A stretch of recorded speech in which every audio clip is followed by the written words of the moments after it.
Enzo Maresca ngo yabasabye ko bamusayiningira striker. Enough is enough. Enzo Maresca muri iyo nama yarababwiye ngo ndashaka ko munzanira umwataka.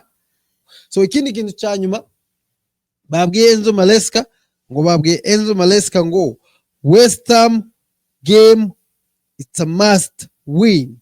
Bamwe muri iriya members biriya board barashaka impinduka, ntibashaka Robert Sanchez, barashaka ko Sanchez aba dropped, which icyo nicyo cyari icyifuzo cyacu guys. Turashaka kubona Sanchez atongera guhagarara hehe muri ririya zamu rya Chelsea. Metos TV, home of sports.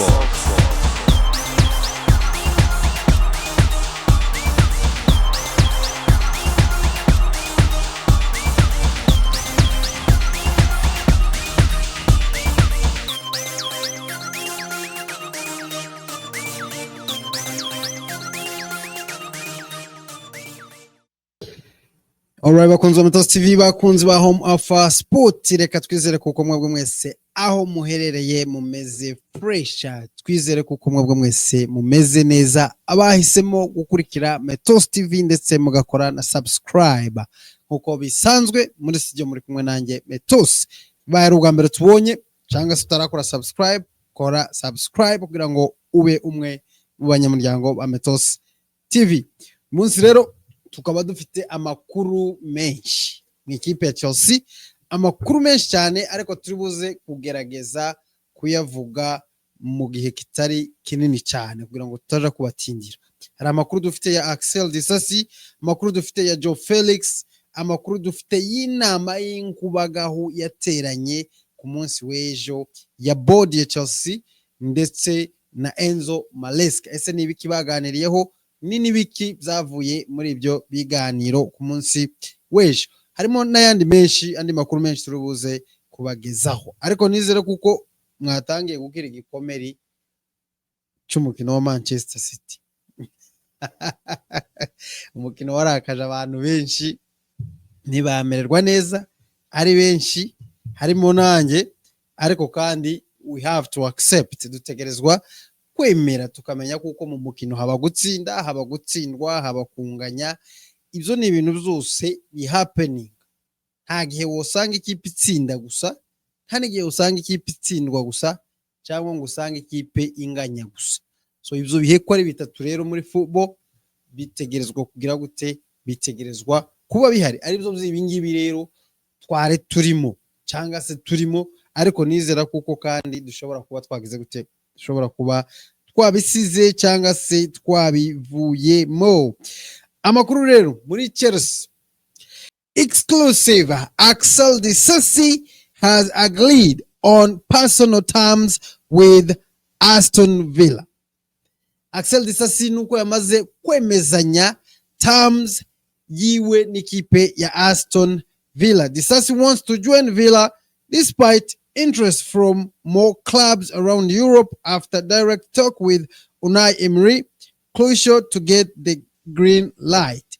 Deal now up to Chelsea and Villa to reach full agreement. Nukuvuga ngo Axel Disasi iwe yamaze kwemezanya personal terms n'ikipe ya Aston Villa. Yamaze kwemezanya n'ikipe ya Aston Villa kuko ikipe ya Aston Villa igiye kugira gute, igiye gusayininga uwo bita Axel Disasi. Aho ni nyuma yaho Axel Disasi yamaze kuvugana n'uwo bita Emery Onai, coach w'ikipe ya Aston Villa, bumvikana ibintu byose bigize gute bisabwa. Ubu nyine rero hakaba hasigaye Chelsea kuganira n'ikipe ya Aston Villa kugira ngo Chelsea nayo na Aston Villa bagire ibyo bemezanya.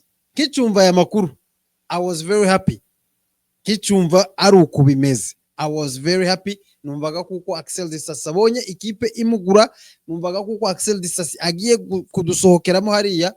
Uko dusohora abangaba twita kuko badashoboye, ni nako tuba dufite amahirwe yo kwinjiza abandi dutekereza kuko bashobora kuba bashoboye.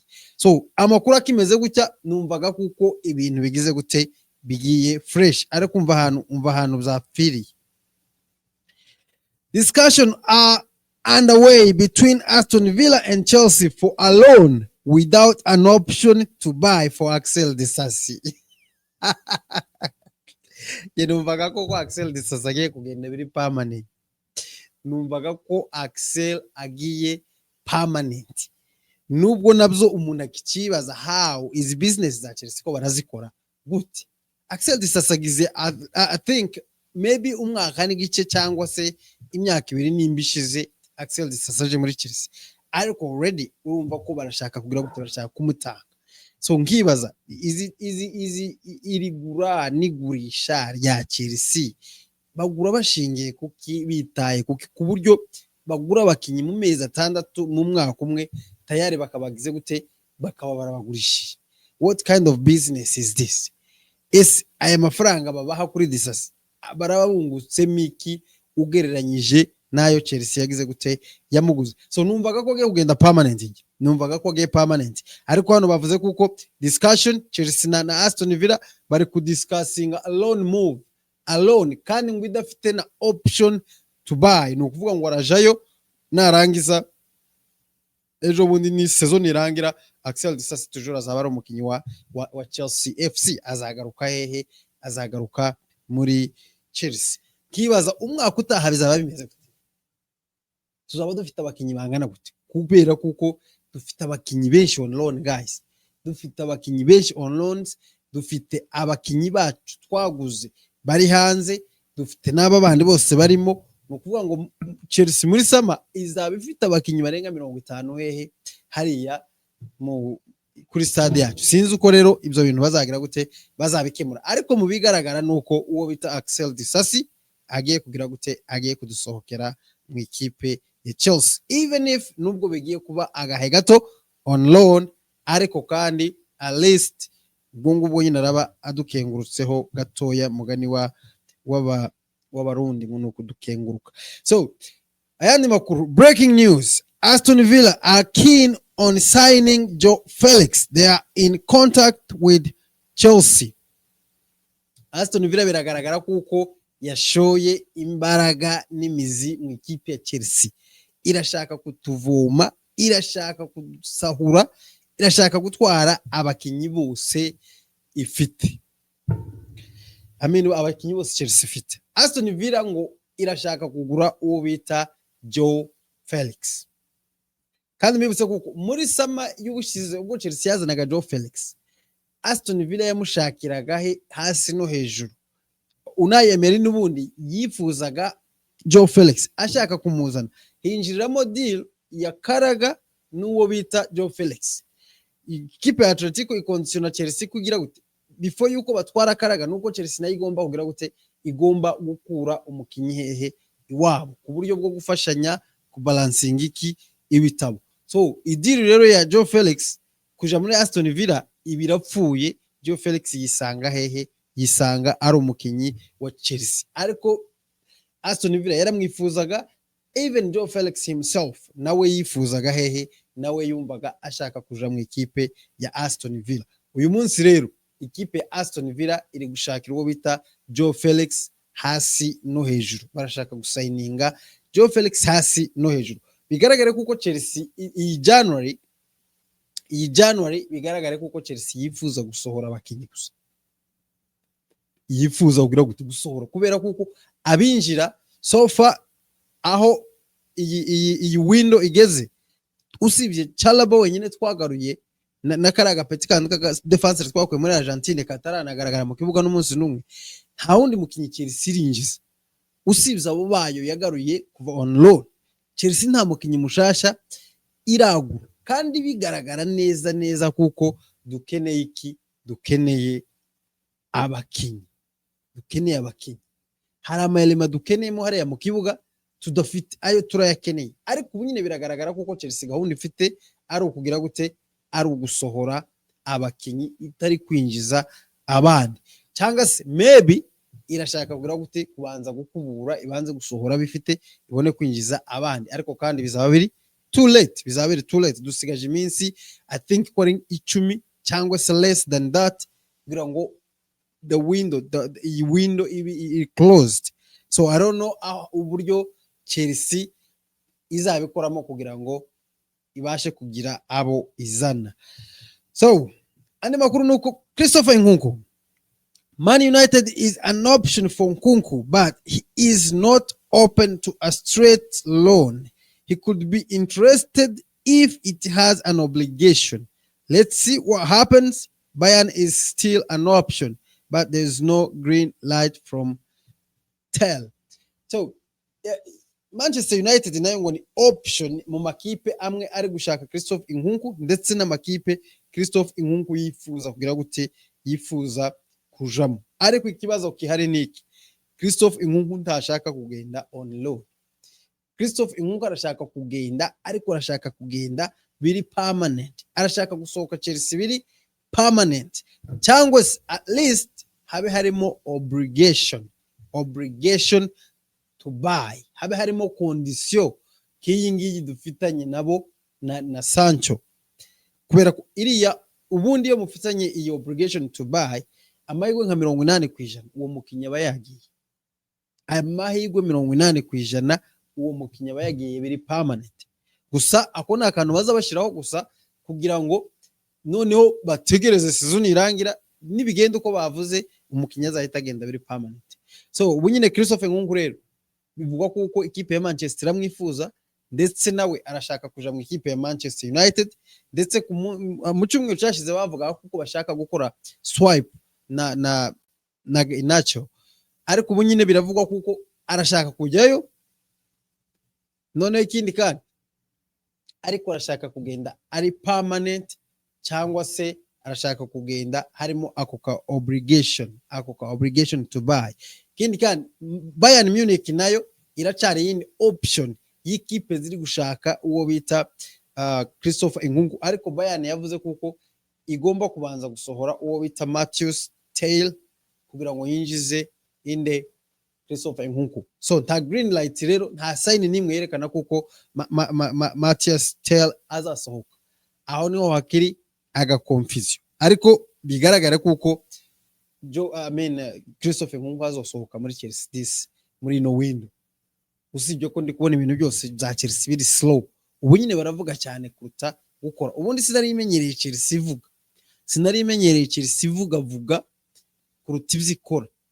Aba ba owners barasa nkaho bacenginze ikipe bayambura bayambura umwimerere wayo, bayihindura ubundi buryo, kubera ko Chelsea yo yavugaga ku mukinyi zabaga biri already 50% kuko uwo mukinyi agomba kugira gute, agomba kuza imuvuzeho gusa.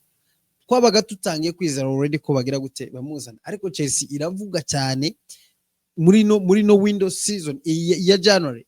Chelsea imaze kuvuga ku bakinyi hafi ya 10, ariko nta numwe uraza, nta numwe urasohoka.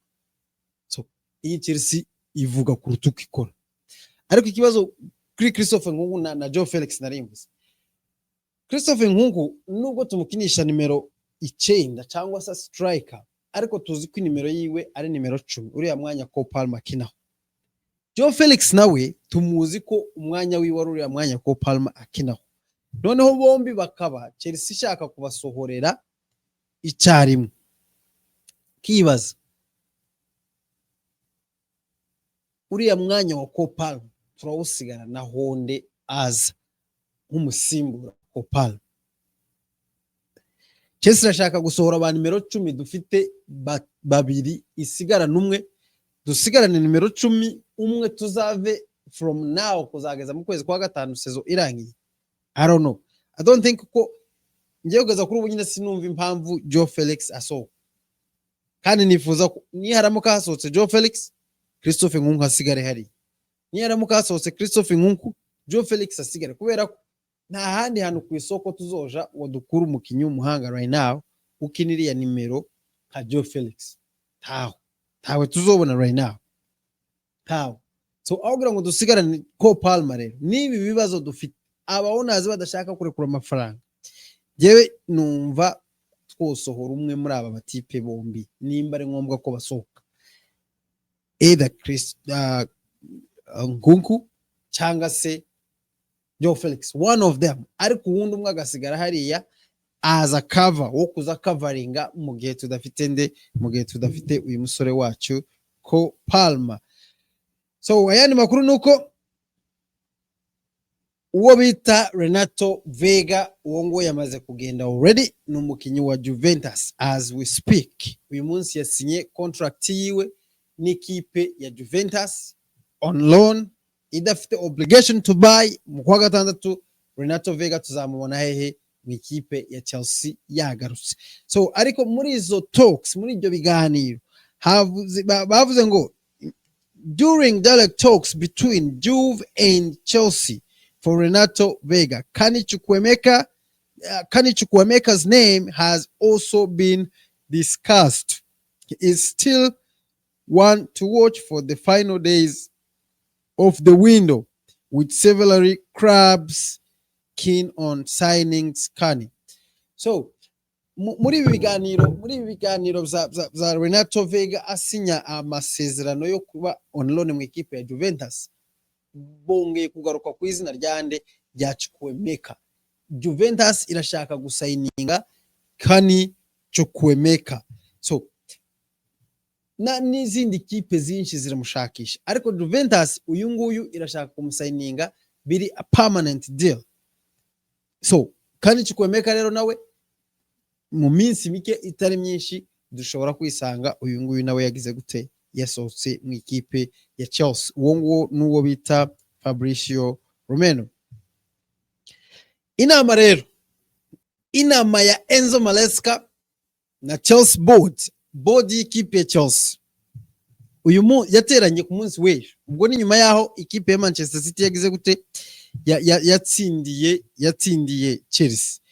So recently there was a meeting between Maresca and board members to discuss ongoing issues. Nuvuga ngo bavuze recently, ariko iyi nama yabaye ejo.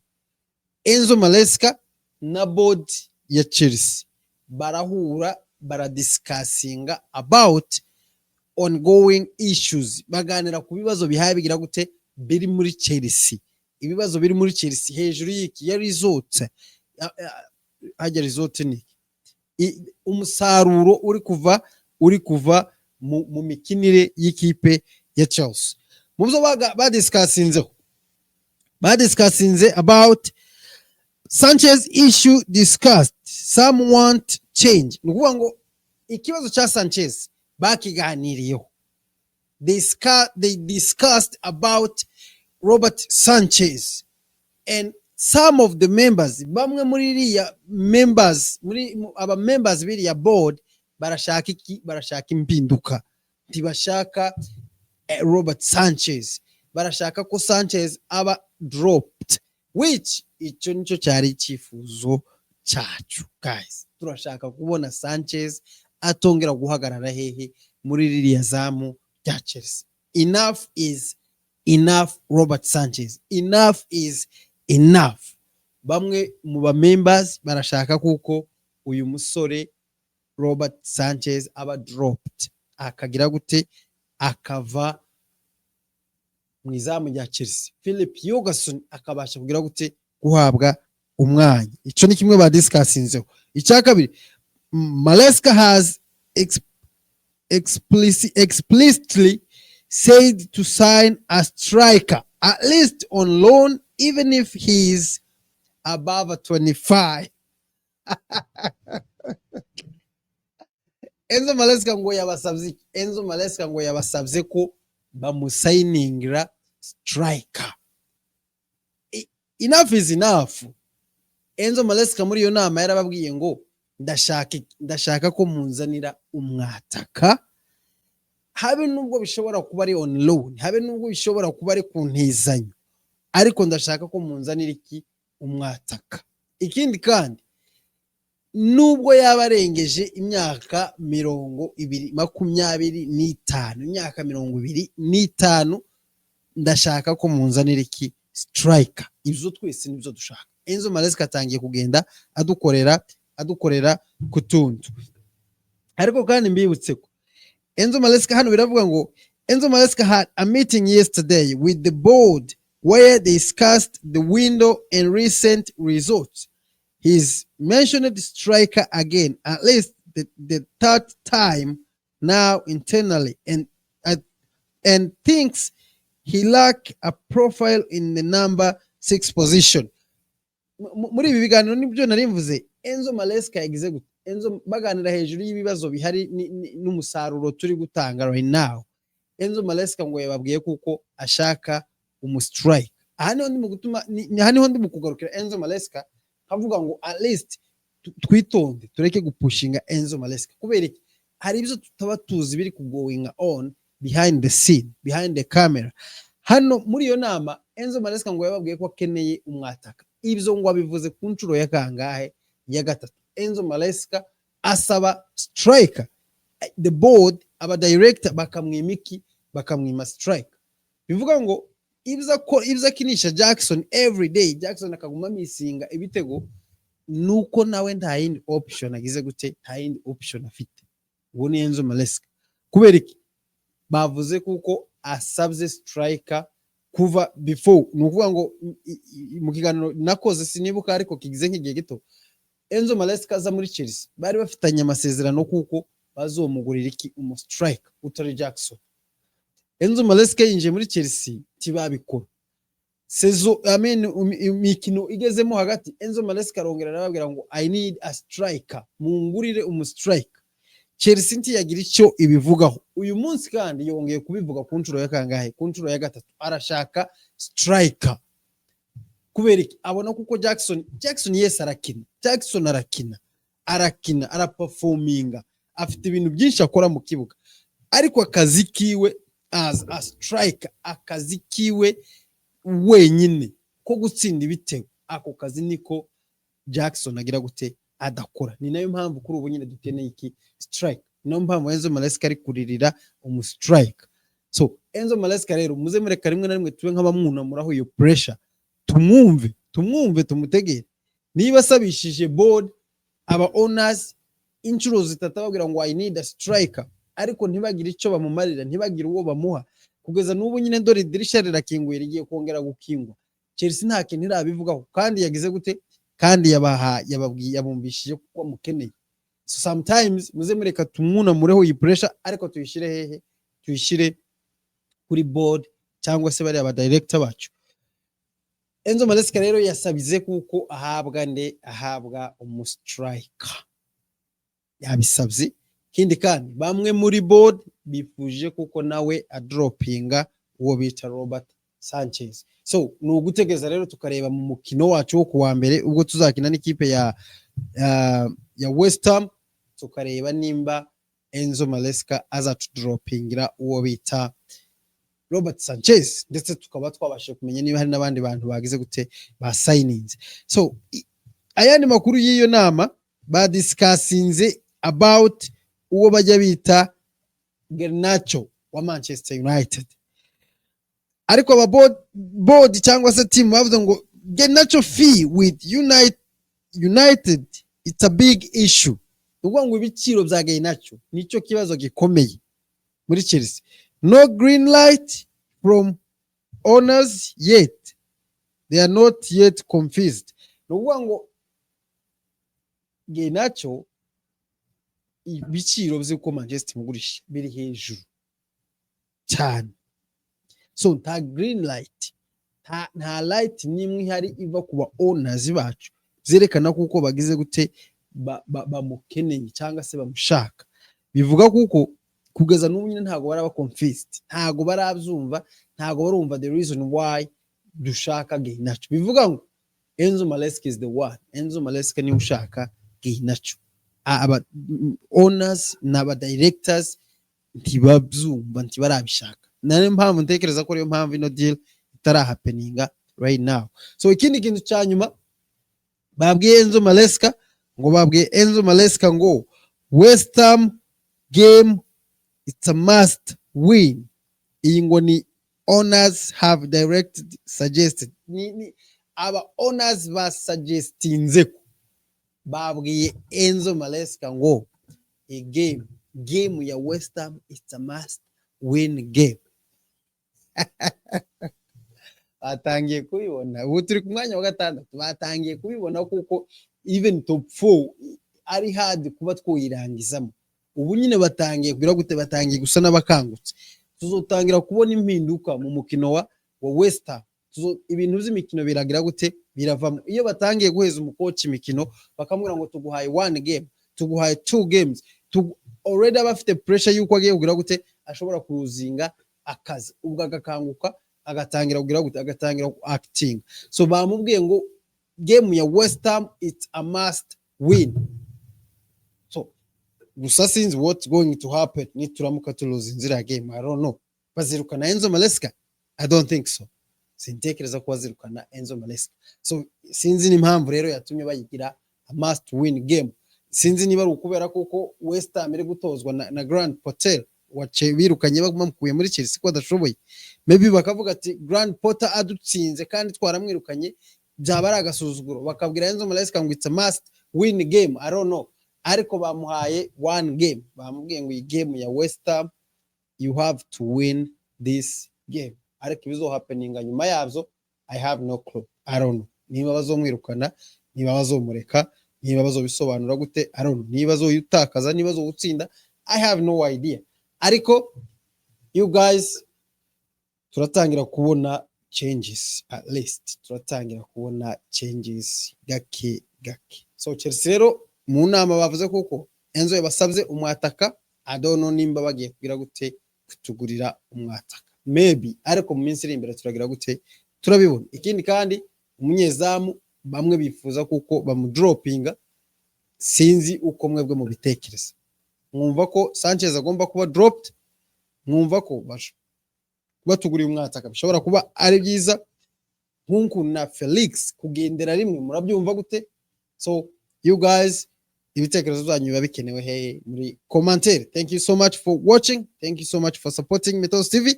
Utarakora subscribe, please do so. Dukomeze supporting channel yacu. Uwo mwari kumwe nta wundi ni Metos. Metos TV, home of sports.